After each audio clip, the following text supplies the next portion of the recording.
قال هذه العربة تنقلك الآن إلى دمشق، والله لن يقتلك المأمون، وإني أنا في مكانك إما قتلني المأمون أو عفى عنا جميعا. قال والله لا أغادر إلى دمشق وأتركك تواجه حد السيف وحدك، بل أبقى هنا إن دامك مصر على هذا، فأبقى هنا في مكان تخبئني فيه أنت، فإن احتجت إلي فأنا موجود، وإن لم تحتج إلي وتوصلت مع المأمون إلى هدف وغاية مأمولة مني ومنك كان بها.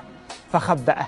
ثم لما أذن الفجر وهذا الرجل مواصل ما نام الليل اللي هو صاحب شرطة المأمون، لما أذن الفجر بين الأذان والإقامة وإذا بالباب يطق، وإذا بغلام يقول المأمون يريدك ويريد السجين الذي معك بين الأذان والإقامة. الموضوع فوري. فلما قدم إليه كان يشل معه كفنه هو.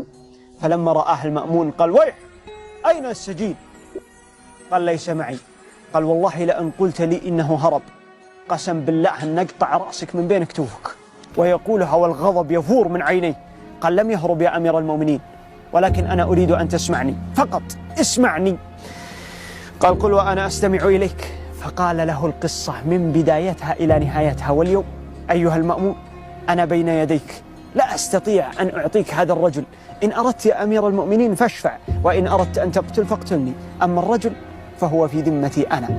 فضحك المأمون ثم قال قد عفونا عنك وعنه، ثم أمر بذلك الرجل وأتى به صاحب الشرطة إلى المأمون وأكرمه أيما إكرام لوفائه وتحقق من موضوعه، ثم عفى عنه بالكلية. ثم قال سأخبر والي دمشق أن يجعل لك رسالة خاصة تصلني عندما يرسل لي الوالي أخبار دمشق. وكان بعد تلك الحادثة كل ما وصلت الأوراق والبريد من والي دمشق يقرأ المأمون، يقرأ ثم يقول وين العباس؟ ثم يقول لبيك، ثم يقول هذه رسالة من صاحبك، يعني يقصد رفيقك أنت يا العباس.